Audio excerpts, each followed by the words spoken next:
사람이 살아가면서 받은 은혜가 크고 또 감사해야 될 것이 많지만 받은 은혜를 깨닫고 감사하는 것이 참 쉽지 않구나라는 사실을 많이 느낍니다. 제가 전해드렸던 재미난 얘기가 있죠. 재미난 얘기라고 하는 것은 여러분이 웃어달라는 얘기예요. 좀 안 웃겨도 어떤 아이가 이웃집 아주머니가 사과를 하나 줬더니 가만히 있는 거예요. 엄마가 야단을 칩니다. 야, 너 어른이 사과 주면 엄마가 어떻게 해야 된다 했어? 그랬더니 이 아이가 사과를 내밀면서 얘기하더래요. 아줌마 까주세요 라고 하더래요. 네. 감사해야죠 라고 말하라고 했더니 까달라고. 여러분, 감사를 깨닫기가 쉽지 않아요. 여로보암 2세가 북이스라엘을 통치했던 때는 그 어느 때보다 번영을 누렸던 때입니다. 열왕기하 14장 25절 말씀을 보면 북쪽으로는 하맛 어귀, 이제 다메섹에서부터 20km나 더 올라가야 되는 이 시리아에 있는 땅입니다. 솔로몬 왕 때 국고성을 그곳에 쌓았었다라는 기록이 있지요. 그곳까지 영토를 회복하고 남쪽으로는 아라바 바다, 사해 바다를 아라바 바다라고 말하는데 그곳까지 영토를 회복했다라고 했습니다. 여러분, 힘이 있어서 그렇게 한 게 아닙니다. 능력이 있어서 그렇게 한 것 아닙니다. 하나님께서 긍휼히 여겨주셨기 때문입니다. 열왕기하 14장 26절을 보면 이는 여호와께서 이스라엘의 고난이 심하여 이스라엘을 도울 자가 없음을 보셨기 때문이다 라고 했습니다. 북이스라엘을 아무리 봐도 도와줄 자가 없습니다. 그래서 하나님께서 긍휼히 여기시고 불쌍히 여기셔서 도와주신 거예요. 문제는 하나님의 은혜를 깨닫지 못합니다. 아니, 은혜를 원수로 갚습니다. 하나님의 은혜를 깨닫지 못하고 우상 숭배합니다. 악을 행합니다. 도덕적 타락이 극에 달합니다. 여러분, 호세아 4장 1절 2절 말씀을 보면 당시 북이스라엘의 영적 상태를 우리에게 이렇게 알려주고 있습니다. 이스라엘 자손들아, 여호와의 말씀을 들으라. 여호와께서 이 땅 주민과 논쟁하시나니 이 땅에는 진실도 없고 인애도 없고 하나님을 아는 지식도 없고 오직 저주와 속임과 살인과 도둑질과 간음뿐이요 포악하여 피가 피를 뒤이음이라. 이것이 당시 북이스라엘의 영적인 상태였다는 거예요. 치명적인 것은 하나님을 아는 지식이 없어요. 여러분, 죄는 거기서부터 출발되는 거잖아요. 하나님을 하나님으로 알지 못함에. 여러분, 가정이 왜 무너집니까? 아버지를 아버지로 알지 못함에 무너지는 거예요. 학교가 왜 무너집니까? 선생님을 선생님으로 알지 못함에 무너지는 거예요. 이스라엘 성들이 하나님을 아는 지식이 없어요. 하나님을 하나님으로 알지 못합니다. 그래서 죄 가운데 사는 거예요. 더 치명적인 것은 그런 상황 가운데 있으면서도 마음은 얼마나 완악한지 몰라요. 호세아 4장 16절을 보면 이스라엘이 완강한 암소처럼 완강하다. 여러분, 소가 한번 고집 부리면 못 당합니다. 당할 수가 없어요. 사람이 몇 사람 달라붙어도 못 끌어냅니다. 이스라엘 성들이 그와 같다라는 것이죠. 그뿐만 아니라 호세아 7장 8절에 보면 뒤집지 않은 전병이다 라고 했습니다. 한쪽은 다 타들어갑니다. 그런데 반대쪽은 반죽 그대로입니다. 생반죽 그대로입니다. 이걸 뒤집으려고 하는데 도대체 뒤집지 않는 거예요. 다 타버려서 못 쓰게 됐다라는 거예요. 이런 상황에서 하나님의 말씀을 전했던 예언자가 호세아입니다. 호세아는 다른 선지자들과 차원이 다른 사역을 해야 합니다.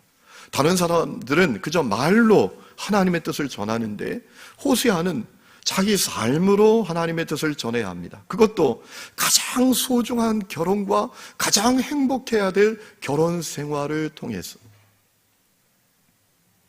하나님의 뜻을 전해야 하는 것입니다.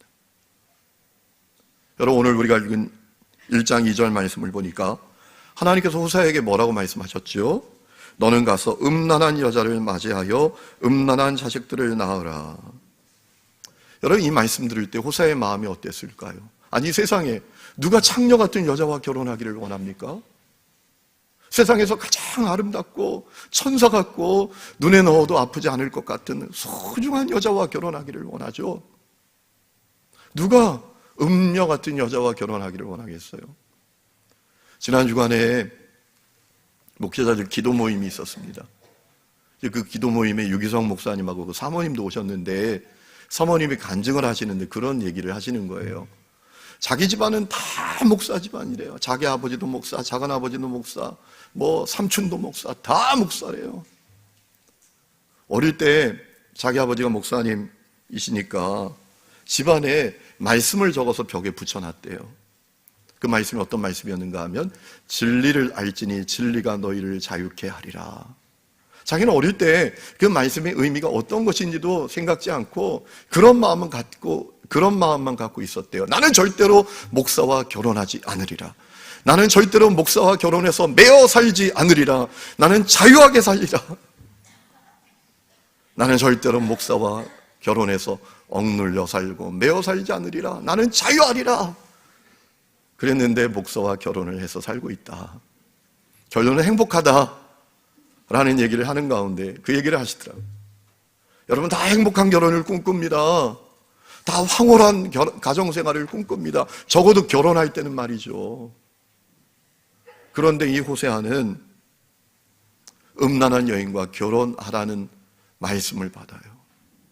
그것이 자기의 사명이래요. 오늘 3절 말씀을 보니까 호세아는 말씀하신 대로 디블라임의 딸 고멜과 결혼을 합니다. 고멜이 어떤 여자인지 우리가 두 가지 정보를 얻을 수 있어요. 디블라임의 딸이다. 그리고 이름이 고멜이다. 그리고 그 여자는 음란한 여성이다. 이름과는 전혀 딴판이에요. 여러분, 이 고멜이라는 이름의 뜻이 완전한, 온전한 이런 뜻이에요. 얼마나 아름다운 이름이에요. 그런데 그 이름과는 전혀 어긋나는 삶을 삽니다. 얼마나 음란한지. 여러분, 이 호세아가 고멜과 결혼해서 자녀 셋을 낳습니다. 아들 둘 낳고 딸 하나 낳습니다. 문제는 그 자식들이 내 자식인지 아닌지 그것도 몰라요. 이름부터가 심상치 않습니다. 이스르엘. 여러분, 이곳은 어떤 장소입니까? 예후가 아합 왕족들을 다 몰살시킨 피해 장소입니다. 저주의 장소입니다. 멸망의 장소입니다. 그러니까 이름을 멸망, 저주 이렇게 지은 거나 똑같아요. 둘째 딸인데 이름이 로루하마. 로는 부정적인 표현이에요. 루하마, 하나님의 은혜를 받지 못한다. 또 셋째는 아들인데 이름이 로암미. 로는 부정입니다. 암미는 하나님의 백성. 하나님의 백성이 아니다 라는 거, 이름부터가 심상치 않죠. 여러분, 오늘 우리가 반복되는 표현을 좀 주목해야 되는데 6절 말씀해 보니까 고멜이 또 임신하여 딸을 낳으매, 8절에 또 반복이 됩니다. 고멜이 또 임신하여 아들을 낳으매.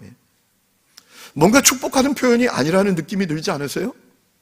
여러분, 자녀를 임신하는 게 얼마나 축복해요. 오늘도 2부 예배 끝나고 우리 집사님 내가 저에게 기도해 달라요. 왜 그러냐 했더니 목사님 둘째를 임신했어요. 너무너무 기뻐요. 너무너무 기다렸는데 축복한다 축복한다. 언제 출산해? 그랬더니 이제 4주 됐어요 그러더라고요. 여러분, 얼마나 자녀를 갖는 것이 축복이에요. 그런데 또 임신하며, 고멜이 또 임신하며, 뭔가 이게 긍정적인 표현이 아니잖아요. 또 나쁜 짓 했어? 이런 어떤 느낌이 드는 거죠. 고멜이 아주 음란한 여자였습니다. 그리고 그것도 모자라서 또다시 다른 남자를 찾아서 가출을 한 겁니다. 여러분, 오늘 3장 1절 말씀을 보니까 하나님께서 호세아에게 뭐라 말씀하십니까? 너는 또 가서 타인의 사랑을 받아 음녀가 된 그 여자를 사랑하라 라고 하셨어요. 주목해야 될 표현은 너는 또 가서. 너는 또 가서. 무슨 얘기죠? 한두 번이 아니라는 것. 다른 남자 찾아서 집 나가는 것, 그게 한두 번이 아니라는 것. 여러분, 고멜은 에로스를 추구하는 여인이었어요. 그저 육체의 욕망을 충족하기 위한 사랑을 추구하는 여인이었습니다. 이 고멜은 범죄하고 타락하여 음란하게 살아가는 이스라엘 백성들을 상징하는 인물이었어요.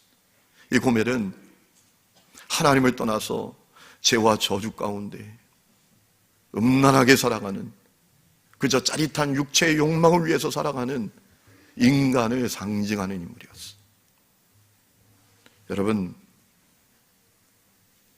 오늘 하나님과 멀어진 사람들 보세요. 그들이 추구하는 건 세 가지 안에 다 들어가요. 요한일서에 있는 말씀대로 육체의 욕망, 눈의 욕망, 삶의 자랑, 그거 목말라 하고, 그거 사랑하고, 그거 탐닉하고, 그거 추구하며 사는 거예요.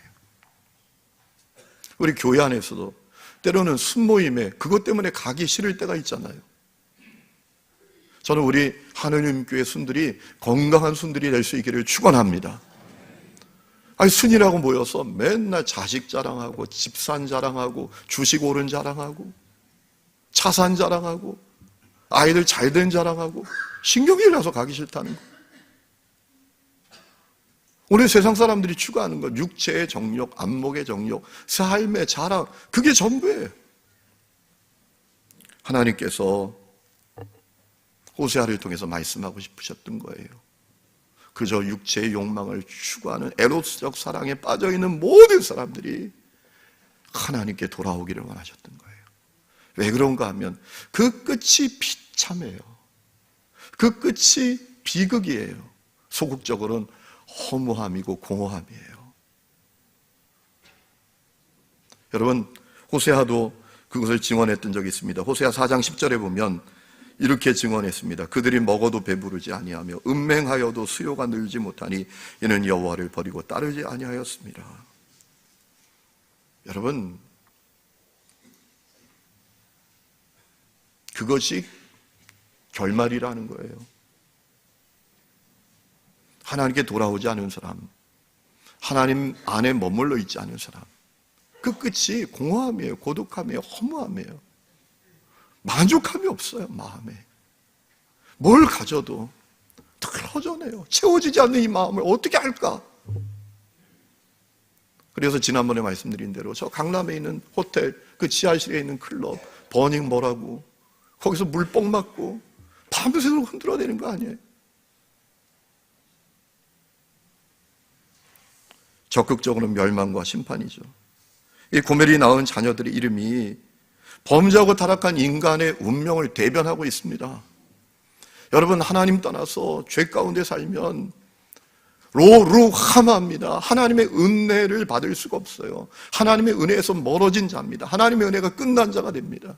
로암미, 하나님의 백성이 아닙니다. 하나님과의 관계가 끊어지게 됩니다. 그래서 이스라엘 멸망과 저주 가운데 처하게 되는 거죠. 더 결정적인 문제는 에로스의 사랑을 탐닉하는 인생들은 심각한 그들의 문제는 노예가 되는 겁니다. 죄의 노예, 세상의 노예, 욕망의 노예. 거기 꽁꽁 묶여서 평생 사는 거예요. 마음으로는 그래요. 이러면 안 되는데, 이러면 절대 안 되는데, 이러면 끝나는데 내 인생, 이러면 내가 부끄럽게 되는데. 그런데 못 끊어냅니다. 못 끊어내요. 여러분, 오늘도 말씀을 보니까 호세아가 고멜을 찾아오는데 은 15, 보리 한 호멜 반에 찾아왔다는 거예요. 여러분, 보리 한 호멜 반이요, 보리 300리터입니다. 여러분, 사람 몸값이 그것밖에 안 돼요? 예? 사람의 가치가 보리 300리터밖에 안 됩니까? 그러니까 무슨 얘기죠? 그렇게 인간이 비참해진다는 거예요. 가치 없어진다는 거예요.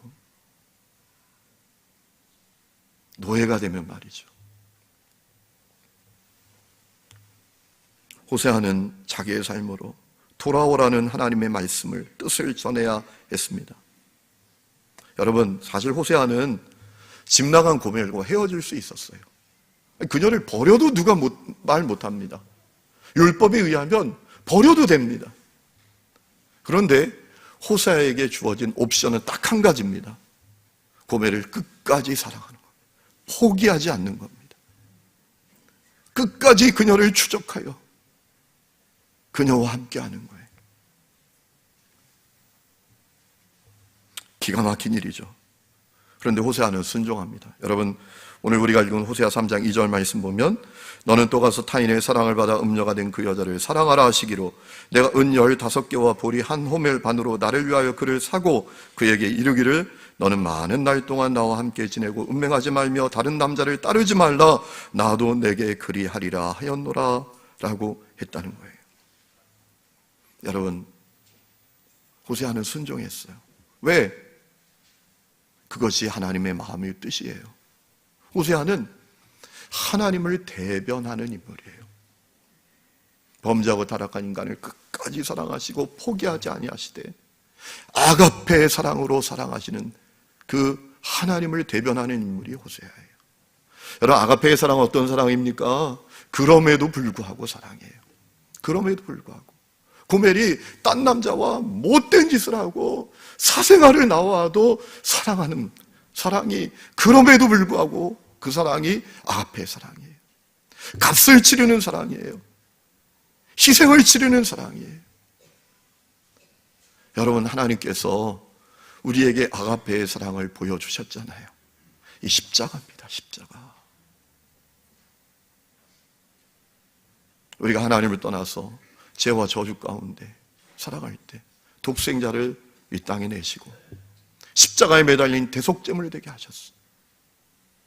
그래서 죄값을 내가 치르지 않도록 그 아들이 다 치르도록 하셨어. 이 놀라운 사랑이 아가페의 사랑이에요. 우리가 그 사랑을 다 받았잖아요. 우리에게 그 사랑을 다 보여주셨잖아요. 요한일서 4장 10절을 보면 요한이 그렇게 고백을 했어요. 사랑은 여기 있으니 우리가 하나님을 사랑한 것이 아니요 하나님이 우리를 사랑하사 우리 죄를 속하기 위하여 화목제물로 그 아들을 보내셨습니다. 아멘. 여러분, 호세아는 그 하나님의 마음, 그 하나님의 사랑을 대변하는 인물이었어요. 저는 이런 상상을 해봐요. 호세아 보고 사람들이 얼마나 뭐라 했을까? 야, 이 사람아, 정신 차려. 자네 뭐 하는 건가 지금? 자네같이 괜찮고 준수하고 똑똑하고 신실한 사람이 그 장녀 같은 여자와 결혼을 왜 해? 사생아들이 나와왔으면 버려 그냥. 그래도 괜찮아. 그만하면 됐어. 라고 하지 않았을까요? 어떤 사람은 그랬을 거예요. 저 바보 아니야, 바보? 저 사람 정신 나간 거 아니야? 그때 영적 눈이 열린 사람들은 말해줬겠죠. 이 사람아, 저 고멜이 우리들이래. 호세아의 저 사랑이 우리를 향한 하나님의 사랑이래. 우리가 하나님께 돌아가야 돼. 여러분, 그런 일들이 일어났겠죠. 호세아도 외쳤어요. 호세아 6장 1절을 보면 오라 우리가 여호와께로 돌아가자. 여호와께서 우리를 찢으셨으나 도로나게 하실 것이요 우리를 치셨으나 싸매어 주실 것임이라. 여호와께서 이틀 후에 우리를 살리시며 셋째 날에 우리를 일으키시리니 우리가 그의 앞에서 살리라. 아멘. 여러분, 저는 오늘 말씀을 준비하면서 그런 생각이 들었어요. 아니, 왜 이스라엘 성들은 그 지경까지 갔을까? 이제는 말로 안 돼요. 말로 하나님의 뜻을 전해서 안 될 지경까지 가서 호세아가 그 음란한 여자와 결혼을 하고 불행한 결혼 생활을 통해서 하나님의 뜻이라고 전해야 충격을 받는, 아니 좀 들으려는 신용까지 하는 그런 영적인 상태까지 갔을까? 왜 이스라엘 성들은 그렇게 됐을까? 생각해 봤어요. 근데 주님께서 저에게 한 가지는 확실하게 생각나게 하셨어요. 이런 거예요. 그것이 갑자기 된 게 아니라는 겁니다. 이스라엘 성들이 갑자기 돌변한 게 아니라는 거예요. 갑자기 이상해진 사람이 되는 거 아니라는 거예요. 서서히 내가 그렇게 되는 줄도 모르고 그렇게 된 거죠. C.S. 루이스가 했던 유명한 얘기가 있잖아요. 지옥으로 가는 길은 급한 내리막길이 아니래요. 그러면 다 깜짝 놀라서 돌이킬 거란 말이에요. 내리막길인지도 모르는 내리막길. 그것이 지옥으로 가는 길이다. 이스라엘 성들도 그런 거예요. 갑자기 그들이 돌변한 게 아닙니다. 갑자기 음란한 백성이 되고 하나님의 마음에 대못을 치는 백성이 된 게 아니에요. 서서히 그렇게 된 거예요. 여러분, 조엘 미키라는 사람이 영적 침체에서 벗어나는 길이라는 책을 썼는데 그 책을 보니까 이 조엘 미키가 그런 얘기를 합니다. 사람이 영적으로 타락하는 것이 단계가 있대요. 첫 번째 단계는 뭐냐 하면 기도를 소홀히 여기게 되는 것이다. 왜 그런가? 여러분, 기도가 뭡니까? 하나님을 의지하고 하나님을 갈망하는 마음을 드러내는 거잖아요. 하나님, 나는 아무것도 아니에요. 나는 아무것도 할 수 없어요. 하나님 도와주셔야 합니다. 하나님이 우리 아이들 붙들어 주셔야 돼요. 하나님 우리 교회 붙들어 주셔야 돼요. 하나님 우리 남편 붙들어 주셔야 돼요. 하나님이 하셔야 돼요. 하나님을 의존하고 의지하는 그 갈망이 기도의 출발이에요. 그러니까 영적으로 타락하는 첫 단계가 기도가 소홀해진다는 게 이해가 가요. 왜냐하면 하나님을 향한 마음이 식어진다는 거예요. 하나님을 의지하고 하나님을 의존하고 하나님을 갈망하는 마음이 사라지기 시작한다는 거예요. 그것이 영적 타락의 첫 번째 단계라는 거예요. 두 번째는 은혜의 수단을 형식적으로 사용하게 되는 것이다 라고 했어요. 여러분, 하나님께서 우리에게 은혜 받을 수 있도록 여러 도구들, 수단들을 주셨죠. 예배 드리는 것, 기도회로 모이는 것, 회개하는 것, 성만찬을 하는 것, 그리고 성경을 공부하고 성경을 묵상하는 것, 그리고 우리가 교회 안에 소그룹으로 모여서 서로의 삶을 나누고 하나님 앞에 자기를 드러내면서 나아가는 것, 이게 다 은혜의 도구들이죠. 그런데 그 은혜의 도구들을 형식적으로 사용하게 된다는 거예요. 예배를 드려도 그냥 형식이에요. 기도를 해도 형식적이에요. 모든 것이 형식적이에요. 그리고 세 번째 단계는 마음의 부패가 심각해진다는 거죠. 이제 어떤 단계까지 가는가 하면 사람들에게 보여주는 게 신앙생활이에요. 사실은 은밀한 죄에 빠져 있어요. 그래서 신앙생활이 뭐냐 하면 사람들에게 보여주는 거. 나 이렇게 주일 지켜, 나 이렇게 헌금해, 나 이렇게 교회 봉사해. 그것이 신앙생활의 전부라는 거예요. 진짜 빠져있는 것, 진짜 사랑하는 건 따로 있어요. 네 번째 단계는 생각과 삶이 극히 세속화되는 것이다. 하나님에 대한 믿음, 천국까지 지옥에 대한 믿음이 희미해지고 그러다 보니까 그저 이 세상 것, 이 땅의 것에만 집착하며 산다는 거예요. 육신의 정욕, 안목의 정욕, 세상 자랑만 추구하며 산다는 그런 인생이 된다는 거예요. 그래서 결국 어떤 단계까지 가는가? 무신앙의 단계까지 간다 라고 조엘 미키가 얘기합니다. 무신앙의 단계. 여러분, 사대교회가 주님께 책망을 받죠. 네가 살았다 하는 이름은 가졌지만 사실은 넌 죽은 자라. 여러분, 이 단계가 서서히 된다는 거예요. 내가 그렇게 되는 줄도 모르고 그렇게 된다는 거예요. 여러분, 이스라엘 성들도 그랬을 거예요.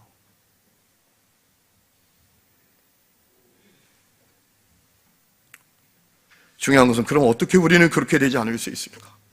우리가 혹시 그 단계 가운데 어느 단계에 있다면 어떻게 우리가 다시 돌아설 수 있을까? 그게 중요하잖아요.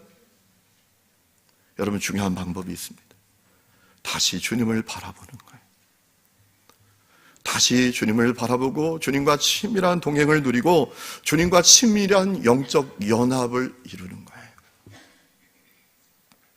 여러분, 사람들이 육체의 욕망을 탐닉하는 그 에로스적 사랑에 빠져서 사는 이유가 뭡니까?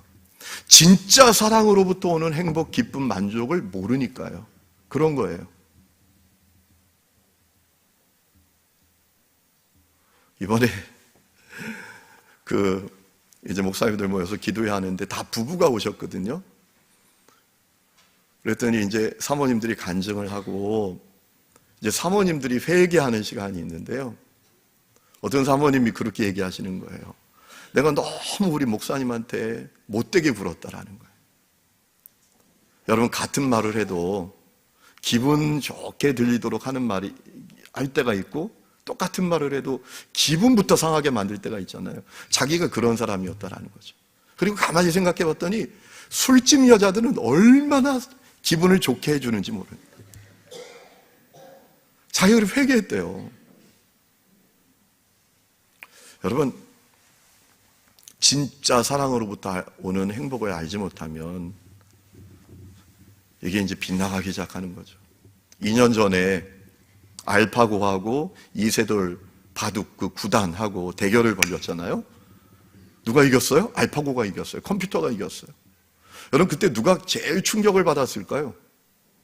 모 대학교 바둑학과 학생들이, 야, 이거 바둑 계속 해야 돼? 이거 뭐 컴퓨터한테도 지는 바둑을 내가 왜 이걸 공부를 해야 되나? 아마 그런 충격을 받았을 거라고 우리가 생각하잖아요. 아니에요. 절대로 그렇지 않아요. 모 대학 바둑학과 학생이 자기는 하나도 충격받지 않았다라고 하더래요. 그 이유가 뭐냐? 알파고는 바둑 실력은 좋을지 모르지만 그는 바둑이 얼마나 재미있는지, 바둑 두는 마음이 얼마나 기쁜지, 바둑 두는 것이 얼마나 행복한지를 모른다는 거예요. 실력만 좋지.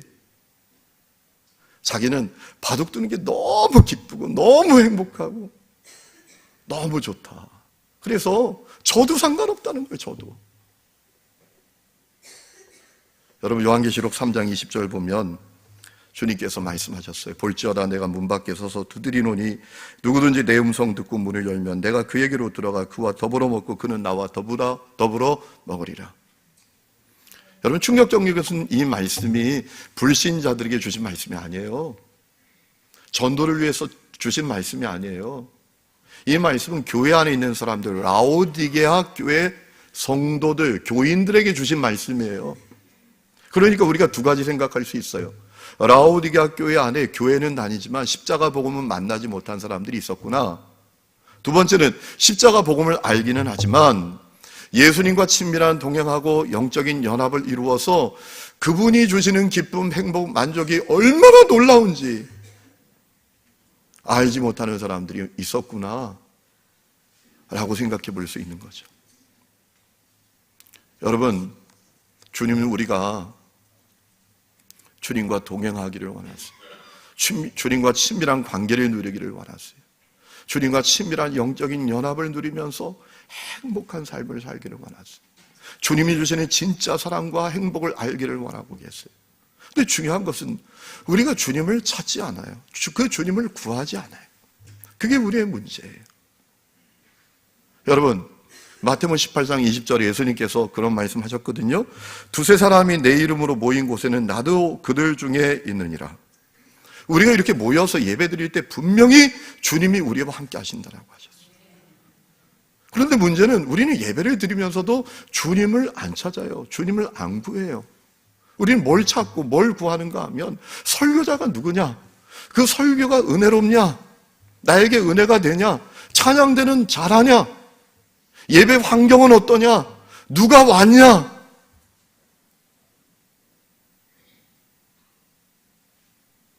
이것을 찾아요. 이것을 구해요. 교회에서 사역하고 봉사할 때도 주님을 찾고 주님을 구하지 않아요. 우리가 자꾸 구하는 건 뭐냐면 누구보다 잘하는 것, 누구에게 인정받는 것, 누구에게 칭찬받는 것, 누구보다 잘했다라고 소리 듣는 것, 그걸 자꾸 구해요. 그러니까 교회에서 사역을 하면서도 마음이 행복하지 않아요. 누구보다 잘못하면 마음이 너무 힘들고, 누가 알아주지 않으면 짜증나고, 협력해주지 않는 사람들 때문에 속상하고, 기쁨이 없어, 행복이 없어. 그래서 또 이러잖아요. 내가 좀 힘이 된다고 생각하는 사람 누가 같이 해준다면 막 마음이 든든하고, 안 한다 그러면 막 속상하고 관두고 싶고 하기 싫고. 우리가 교회에서 사역하고 봉사하면서도 우리가 찾고 구하는 분이 주님이 아니에요. 가정에서도 우리가 찾고 구하는 게 뭡니까? 잘 사는 것, 행복한 가정 되는 것, 애들 잘 되는 것, 재산 늘리는 것, 이게 우리가 찾고 구하는 거예요. 그러니 어떤 일이 벌어지죠? 내가 그 인간을 만나서 이렇게 산다, 내가 저것들을 낳아서 이렇게 지금 고생한다, 마음이 지옥 같은 거예요. 가정 안에 분명히 주님이 계시는데 그 주님을 찾고 주님을 구하면 그 주님으로부터 놀라운 행복이 오는데, 목회를 하면서도 우리가 찾고 구하는 게 뭐냐? 목회 성공하는 것, 큰 교회 만드는 것. 그래서 사람들이 야, 대단한 목사다, 훌륭한 목사다고 인정해 주는 것, 그거 찾고 구해요. 그러다 보니까 어떤 일이 벌어지죠? 목회를 하면서 나는 너무나 불행한 거예요. 나는 나고자야. 나는 큰 교회 못 만드니까. 그리고 교인들을 향해서도 원망만 가득해요. 왜 이렇게 열심히 안 내나? 왜 이렇게 미꾸라지가 않나? 행복하지 않은 거. 분명히 주님이 계신데 주님을 찾지 않고 주님을 구하지 않아. 그래서 우리가 진짜 사랑의 행복, 진짜 사랑의 기쁨을 몰라요. 어느 분이 그러셨대요. 그 사모님이신데요, 자기 교회에 진짜 까다로운 장로님이 있대요. 그래서 기도했대요. 하나님, 그 장로님 좀 바꿔주세요. 그 장로님 마음 좀 바꿔주세요. 그 장로님 성질 좀 뽑아주세요. 기도했는데 안 바뀌는 거예요, 장로님이. 어느 날 주님이 그렇게 말씀하시더래요. 그 장로님이 바꾸는 것을 목적으로 삼지 말고 그 까다로운 장로님과 함께 살아도 기쁘고 행복한 것이 너의 목적이 됐으면 좋겠다.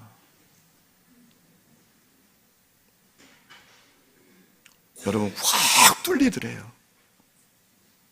그래서 그 장로님 안 바뀌어도 너무 그 장로님과 기쁨으로 산대요. 행복하대요. 여러분, 예레미야가, 우리가 눈물의 예언자라고 예레미야를 부르잖아요. 모든 핍박을 받고 어려움을 당하는데, 여러분 그거 아십니까? 예레미야 마음에 놀라운 기쁨과 행복이 있었던 것. 예레미야 3장 22절을 보면 예레미야가 이런 고백을 해요. 여호와의 인자와 긍휼이 무궁하심으로 우리가 진멸되지 아니함이니이다. 이것들이 아침마다 새로우니. 이게 놀라운 거예요. 하나님의 그 인자와 긍휼이 무궁하신 것이 아침마다 늘 새로운 거예요. 주의 성실하심이 크시도소이다. 그러니까 예레미야가 우리가 눈물의 예언자라고 맨날 인상 쓰고 신세 한탄하고 살았던 게 아니란 말이에요.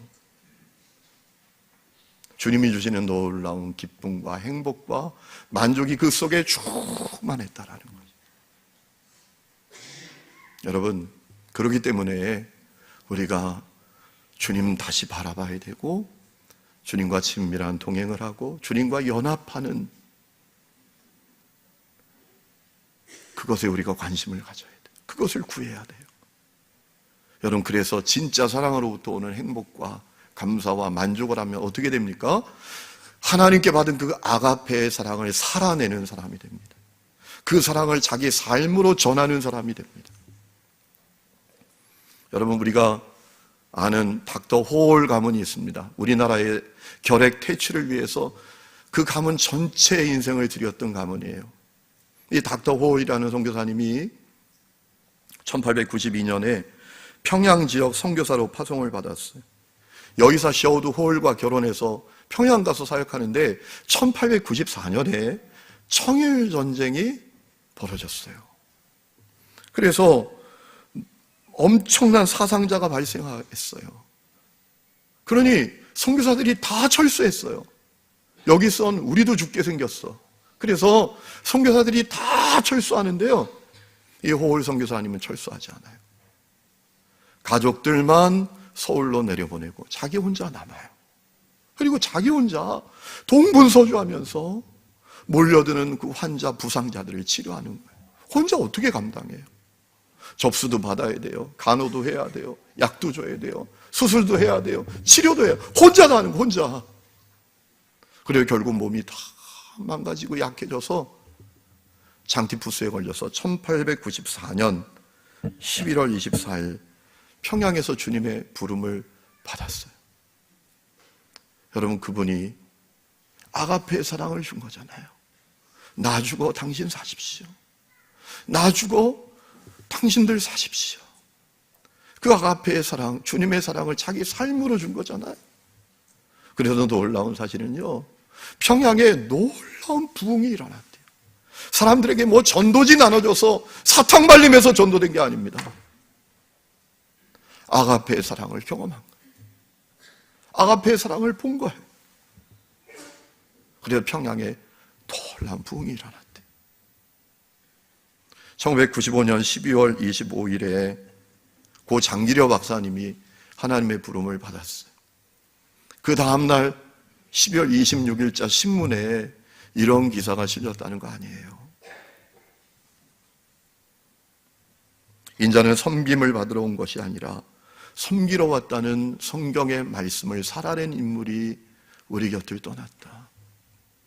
자기의 재능을 다른 사람에게 죽기 전에 모두 쓰고 가겠다고 했던 사람, 그 재능뿐 아니라 자기의 모든 것을 다른 사람을 위해서 다 나눠주고 쓰고 장기려 박사가 떠났다.